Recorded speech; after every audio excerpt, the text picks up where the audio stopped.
Damodara devotional ఛానల్కు స్వాగతం. రథసప్తమి సందర్భంగా రథసప్తమి యొక్క విశిష్టత, జిల్లేడాకులని ఎందుకు పెట్టుకొని మనం స్నానం చేయాలి, ఈరోజు స్నానం చేసేటప్పుడు పఠించవలసిన శ్లోకం ఏంటి, అర్ఘ్యం ఇచ్చేటప్పుడు పఠించవలసిన శ్లోకం ఏంటి, ఇలాంటి కొన్ని విశిష్టతల్ని మనం చూసుకుందాం. తిథులలో సప్తమి తిథికి సూర్యనారాయణ మూర్తి యాజమాన్యాన్ని కలిగి ఉన్నాడు. 7వ తిథి సప్తమి, అలాగే సప్తమి తర్వాత వచ్చే తిథి అష్టమి. అష్టమి మొదలుగా చంద్రునకు రిఫా అనే దోషం కూడా ఆపాదించబడుతుందట. సప్తమి తిథి పూర్తి కావటంతో వచ్చే గుణగణాలు పూర్తిగా మారిపోతాయి అష్టమి తిథితో. అందుకే ఈ సప్తమి తిథికి శరీరానికి ప్రాతినిధ్యం వహించేటటువంటి తన భావకారకుడైనటువంటి పితృభావకారకుడైనటువంటి సూర్యనారాయణ మూర్తి యాజమాన్యాన్ని కలిగి ఉన్నాడు. అటువంటి ఈ సూర్యనారాయణ మూర్తి పుట్టినటువంటి రోజు ఈ మాఘశుద్ధ సప్తమి. దీనికే సూర్య సప్తమి అని పేరు. అలాంటప్పుడు రథసప్తమి అని పేరు ఎలా వచ్చింది? మనందరికీ డౌట్ వచ్చే ఉండాలి కదా. మిగతా ఏ పండుగకు లేని ప్రత్యేకత రథసప్తమికి ఎలా ఏర్పడింది అంటే సూర్యనారాయణ మూర్తి ప్రత్యేకంగా ఆయన రథం చెప్పుకోదగ్గది. ఆయన రథానికి ఎన్ని చక్రాలు ఉంటాయి చెప్పండి? ఒకటే చక్రం ఉంటుందట. ఒక చక్రం ఉండే రథం ప్రపంచంలో ఎక్కడైనా ఉంటుందా? 2 చక్రాలు కావాలి కదా మనం వెళ్ళాలంటే.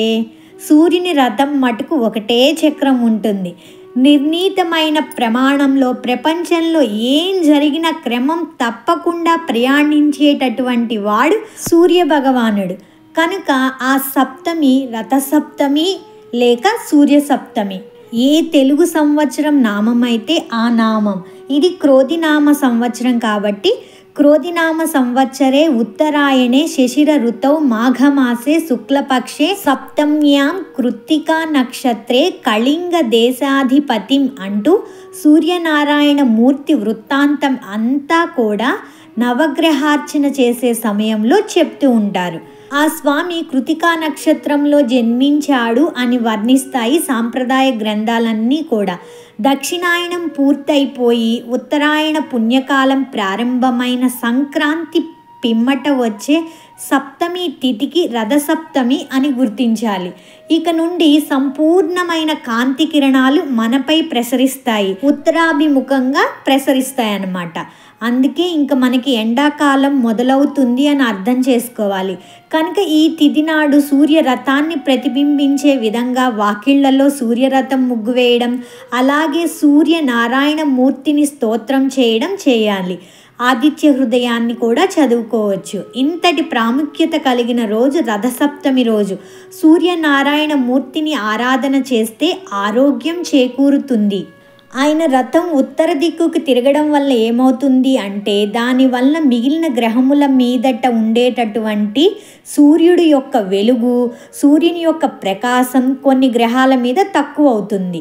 ఇంత పరమ పుణ్యమైన ఉత్తరాయణ కాలంలో ఎటువంటి పాపాలు చేయకుండా ఉండేటటువంటి మేధస్సు దేనివల్ల కలుగుతుంది అంటే ఈ కాలంలో చంద్రప్రకాశం చేత జిల్లేడాకుల మీద ఉండే నూగు లాంటి ఒక జిల్లేడాకుల మీద ఉంటుంది కదండి, ఆ నూగు లాంటిది, అంతేకాకుండా రేగి పండు వంటివి తలకి తగిలి బ్రహ్మస్థానమందు వేడితో సంయోగం చెందితే రాబోయేటటువంటి కాలంలో వడదెబ్బ తగలకుండా కావలసినటువంటి శక్తిని పుంజుకుంటుంది. అంటే ఔషధీ శక్తిని పుంజుకుంటుంది. చూడండి, మన పెద్దలు ఎంత ముందు చూపుతో ఇలాంటి చిన్న చిన్న ఆచారాలను మన కోసం తీసుకువచ్చారో అర్థం చేసుకోండి. ఇంకో ఉపయోగం ఏంటి అంటే ఇంత పరమ పవిత్రమైన ఉత్తరాయణ కాలంలో ఎటువంటి పాపకర్మలు చేయకుండా మనిషి రక్షించబడతాడట. ఇంకా 3వ ఉపయోగం ఏంటి అంటే ఈశ్వరుడు ఒక్క మనుష్యునికి అనుగ్రహం ఇచ్చాడు. ఎంత తేలికైనటువంటిది అంటే ఈ రథసప్తమి తిథి ఉండగా సమాంత్రక స్నానం చేయాలి. మంత్రం లేని స్నానం చేసామనుకోండి, అది కాకి స్నానం అంటారు. ఏం ప్రయోజనం ఉండదు. ఊరికే మనం జిల్లేడాకులని రేగి పండ్లని పెట్టుకొని స్నానం చేసామనుకోండి ఎటువంటి ప్రయోజనం ఉండకపోవచ్చు అని చెప్తున్నారనమాట. సమాంత్రకమే చేయవలసి ఉంటుంది. అంగన్యాస కరన్యాసాలు చేసి వాటి ద్వారా పూజించడం అన్నమాట. అవన్నీ మామూలు సామాన్య మానవులకి వల్ల కాదు కాబట్టి మనందరి కోసం ఆ మంత్ర స్వరూపాన్ని అందరికీ అందుబాటు అయ్యే రకంగా శ్లోక రూపంలో ఉంచుతారు.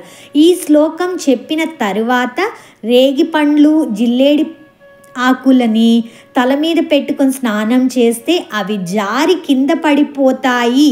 అలా పడిపోయాయి అనుకోండి, 7 జన్మల క్రితం చేసినటువంటి పాపం ఈ స్నానంతో తీసివేస్తారు.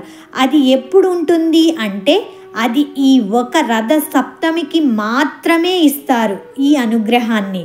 మనకి డౌట్ వస్తుంది, ఏంటండి ఆ ఒక్కరోజే ఎందుకు ఇస్తాడండి, ఆ ఒక్కరోజు ఎందుకు మనం పెట్టుకొని స్నానం చేయాలండి అని. అది మనం ఏం చెప్పలేం, అది ఈశ్వరుని అనుగ్రహం, మనం ప్రశ్నించడానికి ఏం లేదు అక్కడ. ఉదాహరణకి యావజ్జీవ కారాగార శిక్ష పడిన ఖైదీ ఉన్నాడు అనుకోండి, ఆయనకి ఆగస్టు 15 అలాంటప్పుడు ఆయన మంచి గుణాల వల్ల బై ఛాన్స్ ఆయన లక్కు వల్ల ఏమవుతుంది, ఆయన్ని విడుదల చేశారనుకోండి, అటువంటి అదృష్టం ఆ రోజున వాడికి పట్టిందంటే అడగడానికి మనం ఎవరం, మీరు నేను అడగడానికి ఏమీ ఉండదన్నమాట. అది ఆయన అదృష్టం అంతే. అలాగా ఈ ఒక్కరోజు జిల్లేడాకులని రేగి పండ్లని పెట్టుకొని ఇప్పుడు చెప్పబోయే శ్లోకాలని పఠించి స్నానం చేయండి, అందరికీ మంచి జరుగుతుంది. యద్యజ్జన్మ కృతం పాపం మయా జన్మసు సప్తసు తన్మే రోగంచ శోకంచ మాకరీ హంతు సప్తమి.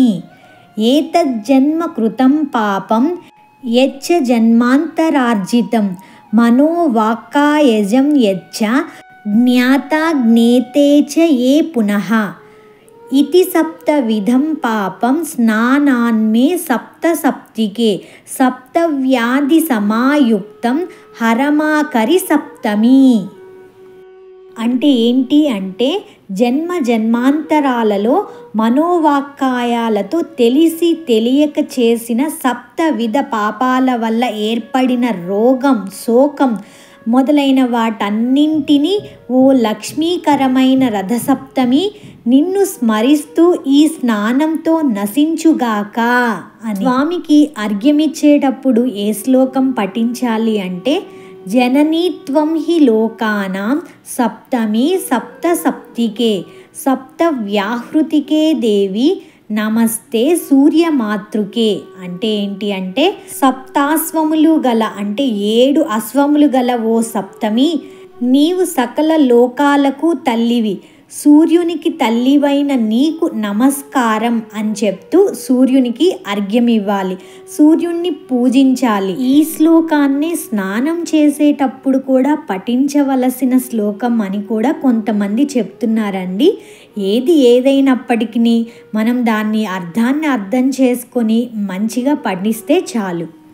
సూర్యుడు 7 అశ్వాలతో కూడిన రథాన్ని అధిరోహించి వస్తాడు అన్నది మనందరికీ తెలిసిందే.